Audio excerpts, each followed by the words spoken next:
Hey everyone, and welcome back to another video. And in this video, I'm going to show you how to move your Cox service online.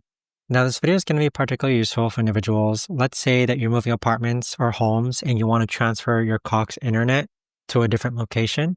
How do you actually go ahead about doing so? Now, this video is going to be short, sweet, and simple, guys. There's not going to be a lot of steps involved. Now, in order to do this, what you're first going to do is log into your Cox.com account. Next, you're going to click on the upper right-hand corner and then click on My Account. Now, once you're on this option here, you're going to see this button that says Move My Service. So click on Move My Service. And then on the next page, you're going to enter the new address to see if Cox Internet is available in that area. So there you have it, guys. Simply just follow the on-screen prompts and there you have it. But that right there, guys, is the best and easiest way that I know of to actually go ahead and move your Cox service online. If you guys know of a better or easier way to actually do this, let me know in the comments down below. I would love to know. Thanks so much for watching, everyone, and I'll see you guys all in the next video.